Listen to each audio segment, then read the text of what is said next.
South Florida, the fight over how much to build and where is an entrenched chronic question, and the details of the latest fight involved are at the zoo. More specifically, it's a plan to build a water park and a tourist draw to the property of Zoo Miami, a plan more than 20 years in the making, and more recently, more than controversial because of the sensitive environment surrounding the South Day location. The project and progress now hinges on a vote coming Tuesday at the County Commission. Two of the most vocal people about it right here to dive into the details. Ron Magill is the longtime communications director at Zoo Miami, but for this passion project, a very private citizen all on his own and South Florida's nationally known wildlife expert, really. Paul Lambert is the principal developer of Miami Wilds, whose amended lease for the project goes to a vote on Tuesday. Great to have you both right here for everyone to sort of hear it out and see what's going on. And Paul, let me ask you first, just so everyone is clear on what's happening with a project that started in 2006. Earlier, You have a lease, but it needs to be amended and extended. Why, and what is that about? Yeah, so first of all, thanks for having us on, Glenn. I appreciate the opportunity to talk about Miami Wilds a little bit broader, especially given the interest in the community right now. So just to step back a bit, in October of 2020, the original lease was approved by the county Commission.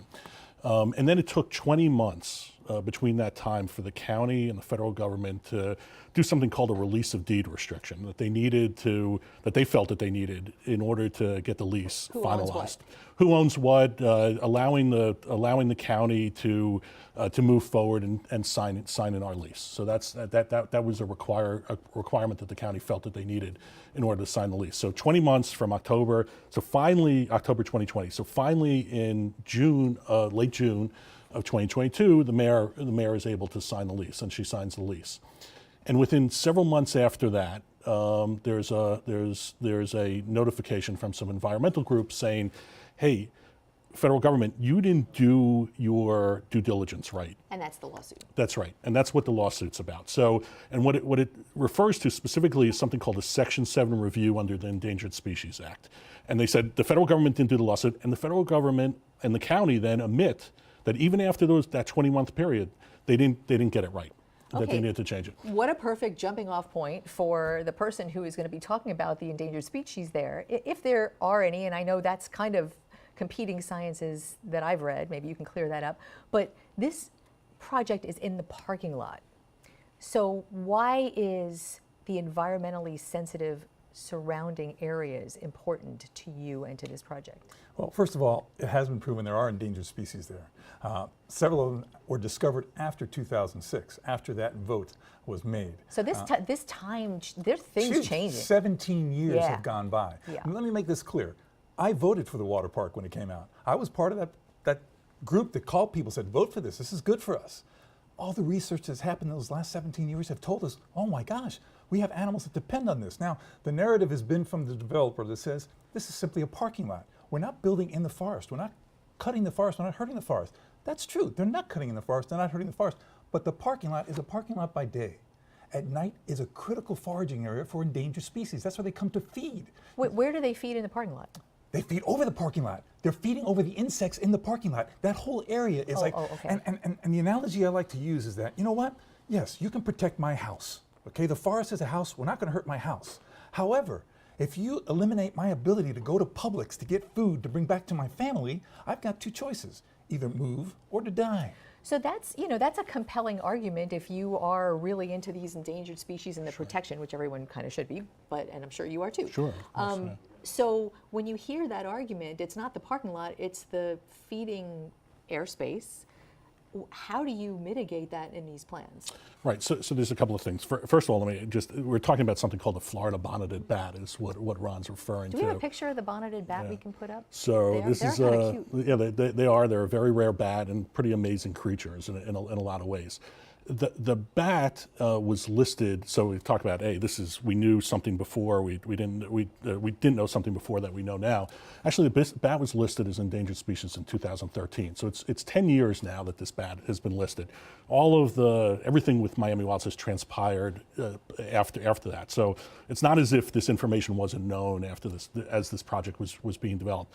But the bat itself is we've done all sorts of studies, and the studies show, and we were required from the county to show that the bat is not going to be harmed by a couple of water slides that extend 45, 75, 80 feet in the air. I want to kind of broaden that out. Sure. To your point. Is it about the bat, or is it a bit broader of an endangered species? The bat is a subject? focal unit, but there's also the Miami tiger beetle that was believed to be extinct. It hadn't been seen for 30 years. And the tiger beetle is actually been seen on the pavement, in that pavement area. Okay, this is an endangered species, and this is all linked. And people are going to say, "Oh, listen, it's just some bugs, a bat, some butterflies. What's the deal?" All of these things are connected, Glenn. I want to make this very clear. I'm not an extremist. If there's a roach in my house, I step on it. It's over. Okay, I'm not one of the, "Oh no, it's got a little bit." That's a first for this week in South Florida, but okay, let's go. But I'm just saying, because I think extremism in any form is dangerous. But you have a real dilemma here. We have a huge dilemma here. Do you acknowledge the dilemma? Absolutely, and that whole Section 7 process that the federal government does under the Endangered Species Act, right? The gold standard globally of protection for endangered species is all about determining what the impacts are going to be on the animals. So the real question for us is, why not just let that process go forward? We don't even understand why there's an opposition to letting the process go forward, to be done in a constructive way. There's hundreds, if not thousands, of Section 7 processes nationwide that are done every year. And so that's really what this amendment's about. It's about allowing that process to move forward in an expeditious way. The federal government says, hey, we're ready to do it. We know we messed up. We're prepared to do it. Let's just go through that process where there's an objective party that's looking at this just the way it has been done many other places and many other times. So it goes to this vote on Tuesday, and if the commission, I don't really have a read on the commission. Do you have a read on? I think it's I use a basketball analogy, a jump ball right now. Yeah. Okay, so let's say, for argument's sake, let's say they vote to continue the process. It's still not a done deal because so much has not been done. That's true. So much has not been done. But this deal needs to stop now because all the research has been done by the scientists, the people who discovered this bat, the people who have researched this bat, researched the animals, indicates that this is a critical habitat for these animals. So can that process continue with a vote on Tuesday? I guess my question is, because what I expect the commission is going to look at is the economic impact, because South Dade is one of those areas where this commission is looking to put economic drivers and has been. Sure. So when that happens, yeah, well, that economic what an expression that was. Well, because the economic thing, I want to put this in perspective. Okay, yeah. The narrative has been we're bringing all these jobs now. 304. Right. Well, the zoo presently has over 60 jobs we can't fill. We're trying to fill them. Okay, let's look at the reality of the economy today. When you talk about hospitality, you talk to the restaurants, to the hotels, to the zoo. We cannot fill the positions. So what positions are they bringing? Is that a temporary labor force issue at the moment? Right. I mean, you can't look at it. It's a point in time, right? I mean, at any given time, there's been periods of high unemployment throughout the county. And South Dade, this will be the single, among the top 10 single site employers in South Dade the day it opens, with some real decent pay in terms of jobs.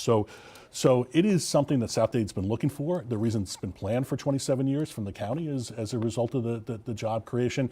And the reality is, the science is not clear. Ron cites some scientists that say there's 6,000 bats. Our science says 18 bats a night. But if one bat is there, I'm guessing is too many bats. Listen, the firm they hired, we've got 30 seconds. Go. Okay.